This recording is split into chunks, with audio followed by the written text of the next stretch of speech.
I think it's the time has arrived where Greg should become the chief executive officer of the company at year end, and I want to spring that on the directors effectively.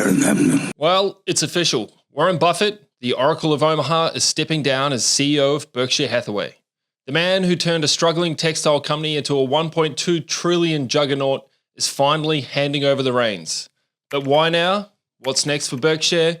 And what does this mean for investors who have followed Buffett like disciples over the 6 decades? Well, stick around, because in this video, we're diving into why Buffett stepping down actually isn't the end of Berkshire's magic, the legacy he leaves behind, who's replacing him, and the fun stories Wall Street insiders still whisper about the greatest investor of all time. So let's get into it. On May 4, 2025, at the annual Berkshire Hathaway shareholders meeting in Omaha, Warren Buffett announced that he will no longer serve as CEO of the company he's led since 1965. Now let that sink in. That's 60 years at the helm, 6-0. To put that into perspective, when Buffett took over Berkshire, the Beatles were still together and the US was fighting a war in Vietnam. Now, at 94 years old, Buffett says the time is right. And truth be told, this move has been years in the making. He's not disappearing, and far from it. Buffett will remain chairman of the board, and you can bet he'll still be writing those legendary shareholder letters and mentoring the next generation of investors. But the CEO title, well, that's going to belong to Greg.A. Now, you might be wondering, who is Greg.A.? Greg's not a household name like Buffett, but in the halls of corporate America, he's no lightweight either. Abel joined Berkshire Hathaway Energy in 2000 and rose to become its CEO. Under his leadership, that division became one of the company's most powerful engines of growth. Buffett once said this about Greg: "He's the guy, if something happens to me tonight, it's Greg who's taking over in the morning." And it's not just lip service. Abel has been managing key business units, meeting with Berkshire's top lieutenants, and even fielding investor questions, all while avoiding the limelight. You won't find him tweeting hot takes on buying meme stocks. He's disciplined, quiet, and Buffett approved. Now here's the big question. Should investors be worried? Well, absolutely not. Buffett has spent the last 2 decades laying the foundation for this transition.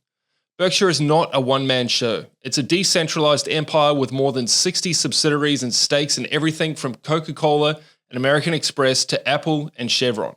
In fact, Buffett often joked that if he were hit by a bus, the company would keep running just fine. And he's right. There's also Ajit Jain, who runs Berkshire's insurance operations and is considered one of the best minds in reinsurance in the world. And don't forget Ted Werschler and Todd Coombs, the 2 portfolio managers Buffett hired eventually to take over investment decisions. This transition isn't sudden, it's Buffett style, slow, methodical, and prepared for decades. Alright, let's lighten the mood for a second. Here are a few Buffett fun facts that show just how quirky and legendary this man really is. He still lives in the same house he bought in 1958 in Omaha for $31,500. Today it's worth over $1 million, but Buffett has no plans to leave. His diet is part 8-year-old, part genius. There was a time that every morning he would drink a Coke and eat McDonald's. And yes, he would pay based on how the market is doing. If it's a good day, he gets bacon and eggs. A bad day, a sausage biscuit. He bought his first stock at age 11. It was Citi's Service Preferred, and he said many times he still regrets selling it too early. He's pledged to give away more than 99% of his fortune. So far, he's donated over $50 billion, much of it through the Gates Foundation. He once auctioned off a lunch with him for $19 million. Yes, someone actually paid that, and all the proceeds went to charity.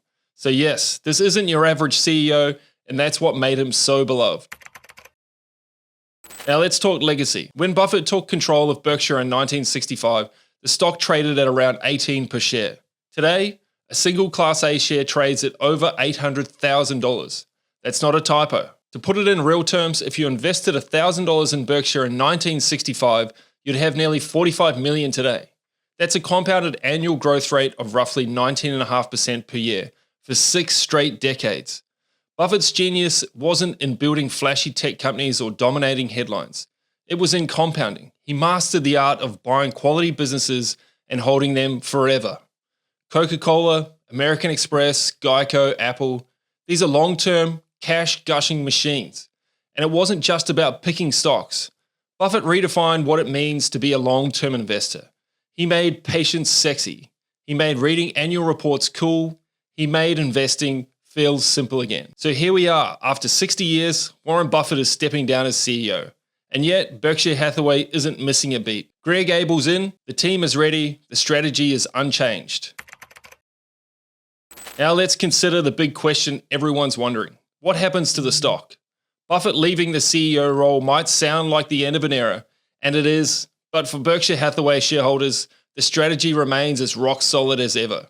Now here's why. Berkshire is not the stock that swings on CEO sentiment. It's not a startup with charismatic founders whose exit signals doom. This is a fortress and Buffett built it to last. Greg-Abel isn't about to blow up the blueprint, and in fact, he's made it clear that continuity is the name of the game.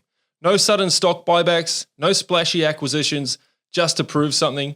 He's Buffett's hand-picked successor for a reason. Because he thinks long-term, understands value, and leads with humility. Even Buffett joked, Greg doesn't need to be me, he just needs to avoid being dumb. Classic Buffett.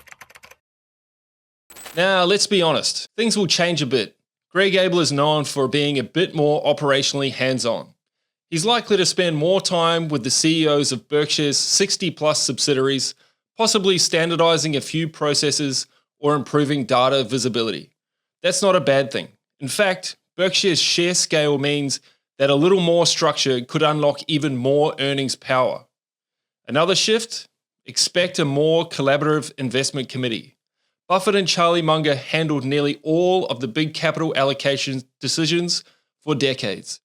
With both stepping back and Munger having passed away in late 2023, more of that responsibility is expected to fall on Ted Werschler and Todd Coombs. They're younger, sharper on tech, and already have impressive track records managing portions of the portfolio. You might even see Berkshire take on more tech exposure or explore companies that Buffett once famously didn't understand. The DNA won't change, but the diet might get more modern. For retail investors, especially those who have held Berkshire as a core long-term position, here's the takeaway. This isn't a time to panic. It's a time to remember what made Buffett great in the first place: discipline and patience. He didn't chase fads. He didn't try to time the market. He bought companies with strong moats, honest leadership, and predictable earnings, and then held them for decades. Greg-Abel understands that legacy. In fact, he spent 25 years inside Berkshire absorbing that mindset. So no, you don't need to sell your shares just because Buffett dropped the mic.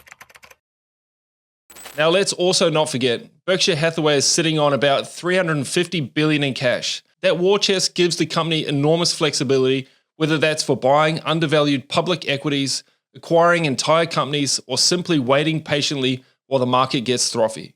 Greg-Abel inherits this firepower, but also Buffett's temperament. As Buffett famously said, the stock market is a device for transferring money from the impatient to the patient. That philosophy doesn't retire with the CEO title. Now, before we wrap up, let's sprinkle in a few more Buffett gems, because the man's life is as fascinating as it is financially historic. Buffett doesn't use email. Seriously, you can't shoot him a message. He's famously analog. He reads physical newspapers and uses a flip phone until very recently. He once turned down investing in Microsoft multiple times simply because of his close friendship with Bill Gates. He didn't want even a whiff of insider advantage. He and Munger ran a business empire with almost no meetings. Buffett often said, "The best part of my job is that I get to sit in a quiet room and read 500 pages a day." He drives himself, no entourage, no driver, no private jets or flexing. In fact, the Berkshire Hathaway-owned NetJet is the only indulgence you could call semi-luxurious.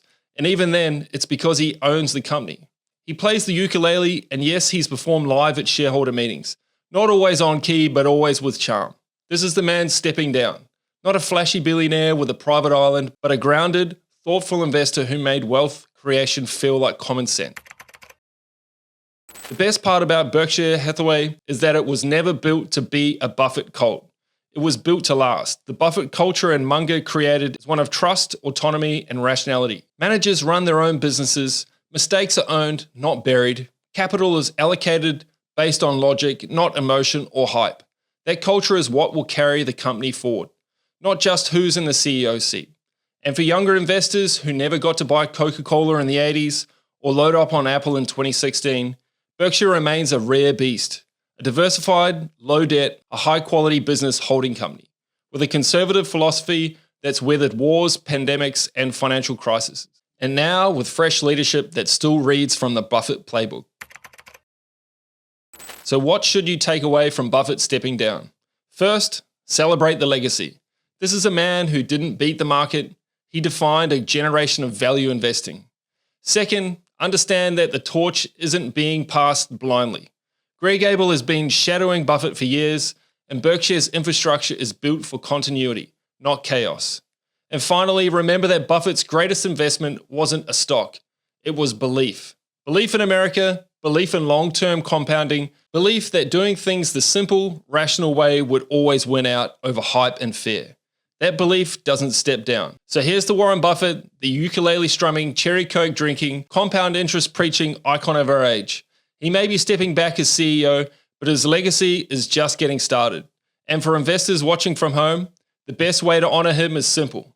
Buy great businesses, hold them forever, and never bet against America. Thanks for watching. And as Buffett would say, I'll leave you with this. It's better to be approximately right than precisely wrong. Don't forget to like and subscribe, and we'll see you in the next video.